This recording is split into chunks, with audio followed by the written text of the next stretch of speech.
తెలంగాణ రైతన్నలకు అందరికీ నమస్కారం అండి. Welcome back to our YouTube channel.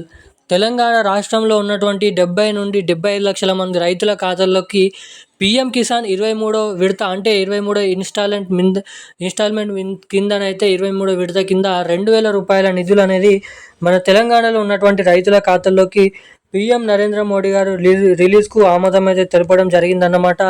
ఇక ఈ జూలై నెల ఈ తారీఖు నుంచి 9 గంటల సమయం నుంచి ఉదయం రైతుల ఖాతాల్లోకి 2,000 రూపాయలనైతే జమ చేయనున్నారు. 22వ ఇన్స్టాల్మెంట్ కింద 22వ విడత కింద ఇంకా ఇప్పటివరకు ఎవరికైతే డబ్బులు అనేది జమ కాలేదో జమ కానటువంటి రైతులకు కూడా 22వ విడత డబ్బులు జమ చేస్తారా, లేదంటే సీదా మనకి 23వ విడత డబ్బులే జమ చేస్తారా అన్న వివరాలు మీకు ఈ వీడియోలో తెలియజేస్తాను. 22వ విడత కింద ఎవరికైతే ఇప్పటివరకు డబ్బులు జమ కాలేదో జమ కానటువంటి రైతుల పరిస్థితి ఏంటి, మరి 23వ విడత డబ్బులు అందరికంటే ముందుగా నేరుగా మీ ఖాతాలోకి జమ కావాలంటే ఏం చేయాలి అన్న వివరాలు మీకు ఈ వీడియోలో తెలియజేస్తాను. ఇక దీంతో పాటుగా తెలంగాణ రాష్ట్రంలో ఇప్పటివరకు 8 ఎకరాలు 10 ఎకరాలు లోపు ఉన్నటువంటి రైతులకు అందరికీ కూడా వానాకాల సీజన్ సంబంధించినటువంటి రైతు భరోసా డబ్బులను సీఎం రేవంత్ రెడ్డి గారు రిలీజ్ చేయడం అయితే జరిగింది. మొన్న మనకి 30వ తారీఖు నాడు జూన్ 30వ తారీఖు నాడు విడుదల చేసినటువంటి డబ్బులను ఇప్పటివరకు పూర్తి స్థాయిలో జమ చేసినట్లు నివేదికనైతే తెలపడం జరిగింది. ఇప్పటివరకు 8,000 నుంచి 7,000 కోట్ల రూపాయలని రైతుల ఖాతాల్లోకి 10 ఎకరాల లోపు ఉన్నటువంటి రైతుల ఖాతాల్లోకి ఈ రైతు భరోసా డబ్బులను పూర్తి స్థాయిలో జమ చేయడం అయితే జరిగిందన్నమాట. ఇక మరి ముఖ్యంగా ఇప్పుడు పీఎం కిసాన్ డబ్బులను పంపిణీ చేసినటువంటి నేపథ్యంలో రైతులకు కొన్ని సూచనలు ఇవ్వడం జరిగింది. ఎటువంటి అప్డేట్ చేసుకోవాలి, ఎటువంటి అప్డేట్ చేసుకుంటే మీకు డబ్బులు అనేది జమ అవుతాయి అన్న వివరాలు మీకైతే తెలియజేయడానికి రికార్డ్ అనేది చేస్తున్నాను వీడియోని. అందరికంటే ముందుగా ఏ జిల్లాలలో ఎటువంటి రైతుల ఖాతాల్లోకి పీఎం కిసాన్ డబ్బులు ఇప్పుడు జమ చేస్తున్నటువంటి మనకి ఏదైతే వానాకాల సీజన్ డబ్బులు జమ కానటువంటి రైతులకు ఎప్పుడు జమ అవుతాయి అన్న పూర్తి వివరాలు మీకు ఈ వీడియోలో క్లుప్తంగా నేనైతే తెలియజేస్తాను సమాచారాన్ని.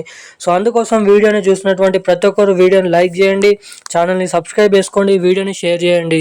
చాలామంది వీడియోని చూస్తున్నారు కానీ లైక్ చేయడం లేదు, ఛానల్ని సబ్స్క్రైబ్ చేసుకోవడం లేదు అన్నమాట. వీడియోని చూసేటువంటి ప్రతి ఒక్కరు కూడా ఈ వీడియోని అయితే లైక్ చేయండి, మన ఛానల్ని అయితే సబ్స్క్రైబ్ చేసుకోండి. వీలైనంత మందికి ఈ వీడియోని షేర్ చేయవలసిందిగా మిమ్మల్ని అయితే కోరుతున్నాను, అడుగుతున్నాను. అదేవిధంగా పక్కనే ఉన్నటువంటి బెల్ ఐకాన్ కూడా యాక్టివేట్లో అయితే ఉంచుకోండి. ఇక అప్డేట్స్లోకి వచ్చినట్లయితే మన తెలంగాణ రాష్ట్ర వ్యాప్తంగా ఉన్నటువంటి రైతులకు అందరికీ కూడా పీఎం కిసాన్ 23వ విడత ఇన్స్టాల్మెంట్ కింద 2,000 రూపాయలనైతే జమ చేస్తున్నారన్నమాట.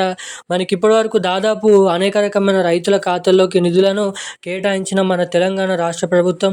ఇక తెలంగాణ రాష్ట్రంలో ఉన్నటువంటి రైతన్నలకు అందరికీ కూడా కేంద్ర ప్రభుత్వం నుంచి 23వ విడత కింద పీఎం సమానిధి పథకం ద్వారా రైతుల ఖాతాల్లోకి పీఎం కిసాన్ డబ్బులను అయితే జమ చేస్తున్నారన్నమాట, 2,000 రూపాయలని. ఇక జమ చేసినటువంటి డబ్బులను మనకి జూలై నెల 20వ తారీఖు 25వ తారీఖు నుంచి అయితే జమ చేయాలని ఇక్కడ కీలక నిర్ణయం అయితే తీసుకున్నట్లు తెలుస్తుంది. అదే విధంగా మన తెలంగాణ రాష్ట్ర ప్రభుత్వం నుంచి వానాకాల సీజన్కి సంబంధించినటువంటి రైతు భరోసా డబ్బులను కూడా రైతుల ఖాతాల్లోకి పంపిణీ చేయడం అయితే జరిగిందన్నమాట. ఇక జమ చేసినటువంటి డబ్బులను చూసినట్లయితే ఇంకా చాలామందికి అయితే జమ కాలేదన్నమాట డబ్బులు. జమ కానటువంటి రైతులకు అందరికీ కూడా పూర్తి స్థాయిలోనైతే ఈ నెల చివరి ఆఖరులోపు అయితే జమ చేస్తారన్నమాట మన రాష్ట్ర ప్రభుత్వం నుంచి రైతు భరోసా డబ్బులు. ఇటు కేంద్ర ప్రభుత్వం నుంచి జమ చేసినటువంటి పీఎం కిసాన్ డబ్బులు మీ ఖాతాల్లోకి జమ కావాలంటే మీరు తప్పకుండా ఈకేవైసీ అనేది చేయించుకోవాలి. ఈకేవైసీ అనేది మీరు అప్డేట్ అనేది చేసుకుంటేనే, మరలా ఈసారి కూడా అప్డేట్ చేసుకుంటేనే మీకు మాత్రమే డబ్బులు అనేది జమ అవుతాయి. అప్డేట్ ఎవరైతే చేసుకోరో వారికైతే డబ్బులు అనేది జమ కావనేది తెలపడం జరిగింది మన కేంద్ర ప్రభుత్వం. జమ చేసినటువంటి నేపథ్యంలో eKYC updates, NPCI link updates, అన్ని అప్డేట్స్ అనేది మీరు చేయించుకుంటే ఉంటే అందరికంటే ముందుగా మీ ఖాతాల్లోకి డబ్బులు 22వ విడత 23వ విడత డబ్బులు నేరుగానైతే జమ అవుతాయి అన్నమాట. ఈ రోజున లేటెస్ట్ అప్డేట్స్ అయితే ఇవి. Thank you guys.